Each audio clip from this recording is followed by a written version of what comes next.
মাছের ডিমের একই রকম বড়া বা বড়ার তরকারি খেতে যখন ভালো লাগে না, তখন এই রেসিপিটি তোমরা একবার বানিয়ে দেখতে পারো।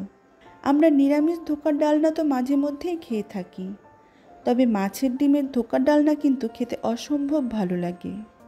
নমস্কার, দ্য বেঙ্গল ডিলিশিয়াসের রান্নাঘরে আমি তনুজা তোমাদের সকলকে স্বাগত জানাই। আমার আজকের রেসিপি মাছের ডিমের ধোকার ডালনা। গরম ভাতের সাথে এটা খেতে ভীষণই ভালো লাগে, আর মাছের ডিমের এই ধোকাগুলো ভীষণই সফট হয়। খুবই সহজ পদ্ধতিতে অসাধারণ টেস্টি এই রেসিপিটি আমি কিভাবে তৈরি করি সেটা দেখে নেওয়া যাক।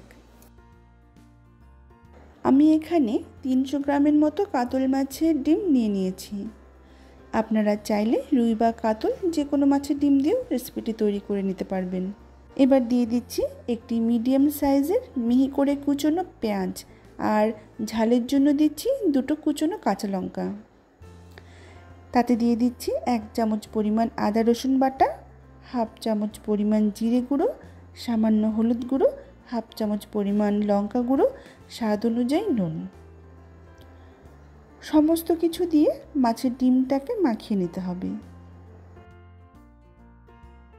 এর মধ্যে আমি কোনো রকম বেসন বা ময়দা ব্যবহার করছি না, সেগুলো ব্যবহার করবার কোনো প্রয়োজন নেই। যদি আপনাদের ইচ্ছে হয় তাহলে আপনারা অল্প পরিমাণে বেসন বা ময়দা ব্যবহার করতে পারবেন। মাছের ডিমটা আমার ভালো মতো মাখিয়ে নেওয়া হয়ে গেছে। আর মাছের ডিম যদি এইভাবে করা হয় তবে মাছের ডিমের যে আষ্টে গন্ধটা রয়েছে সেটা বেরোয় না। গ্যাসে একটি ফ্রাইং প্যান বসিয়ে তাতে 1 চামচ সর্ষে তেল দিয়ে দিলাম। তেলটাকে ভালো করে গরম করে নিয়ে কড়াইয়ের গায়ে ছড়িয়ে নিতে হবে। তেলটা ভালো মতো গরম হয়ে গেলে গ্যাসের ফ্লেমটাকে বন্ধ করে দিয়ে মাখিয়ে নেওয়া মাছের ডিমটাকে কড়াইয়ের মধ্যে দিয়ে দিচ্ছি, আর হাত দিয়ে কড়াইয়ের চারদিকে ছড়িয়ে দিচ্ছি।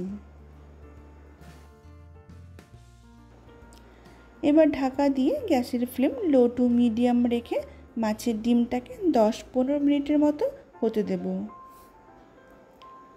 10 মিনিট পর ঢাকা তুলে নিলাম। আমাদের মাছের ডিম উপর থেকে সেদ্ধ হয়ে গেছে।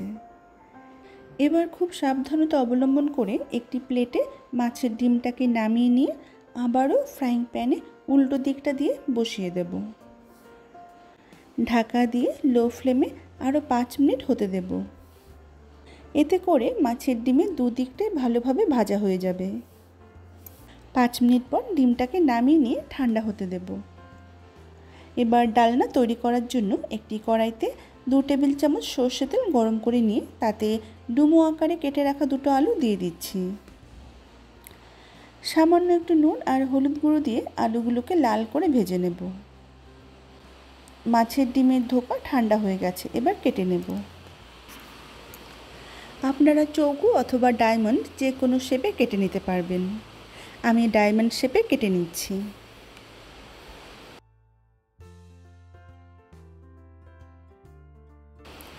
মাছের ডিমের ধোকাগুলো কেটে নেওয়া হয়ে গেছে। এদিকে আমাদের আলুগুলো ভাজা হয়ে গেছে, এবার তুলে নিচ্ছি। এবার ওই তেলেই দিয়ে দিচ্ছি 1 টুকরো দারচিনি, 3টে ছোটো এলাচ, একটি তেজপাতা আর 1/2 চামচেরও কম গোটা জিরে।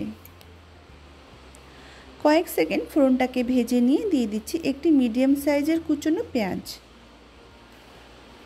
নেড়ে চেড়ে পেঁয়াজটাকে ভেজে নেব। পেঁয়াজটাকে একদম লাল করে ভাজবো না।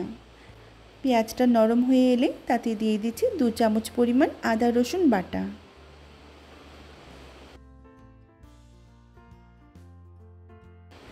আদা রসুনের কাঁচা গন্ধ চলে না যাওয়া পর্যন্ত ভেজে নেব। এবার দিয়ে দিচ্ছি 1/2 চামচ পরিমাণ জিরে গুঁড়ো, 1/2 চামচ পরিমাণ ধনে গুঁড়ো, আর দিচ্ছি 1 চামচ পরিমাণ লঙ্কার গুঁড়ো। সমস্ত কিছু ভালো করে ভেজে নেব। মশলাটা ভাজা হয়ে গেছে, এবার দিয়ে দিচ্ছি একটি মিডিয়াম সাইজের টমেটো পেস্ট। আবারও সমস্ত কিছু ভালো করে কষিয়ে নিতে হবে। দিয়ে দিলাম স্বাদ অনুযায়ী নুন আর পরিমাণ মতো হলুদ গুঁড়ো। মশলাটাকে খুব ভালোভাবে কষিয়ে নেওয়ার জন্য দিয়ে দিচ্ছি সামান্য একটু জল।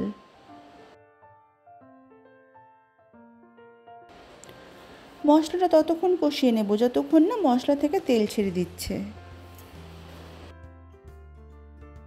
মশলাটা খুব ভালোভাবে কষানো হয়ে গেছে আর তেলও ছেড়ে দিয়েছে। এবার ভেজে রাখা আলুগুলো দিয়ে দিলাম। আলুগুলোকে মশলার সাথে আরও 2-3 মিনিট কষিয়ে নেব। আলুর সাথে মশলাটা খুব ভালোভাবে কষানো হয়ে গেছে। এবার দিয়ে দিলাম পরিমাণ মতো গরম জল। আমি সব সময় রান্নায় গরম জলই ব্যবহার করি, তাতে রান্নার স্বাদ অনেকটাই বেড়ে যায়। দিয়ে দিলাম 2টো চেরা কাঁচা লঙ্কা। এবার ঢাকা দিয়ে 5 মিনিট রেঁধে নেব। 5 মিনিট পর ঢাকা তুলে নিলাম। আমাদের আলুগুলো বেশ ভালোভাবে সেদ্ধ হয়ে গেছে। এবার মাছের ডিমের ধোকাগুলো ঝুলে দিয়ে দিচ্ছি।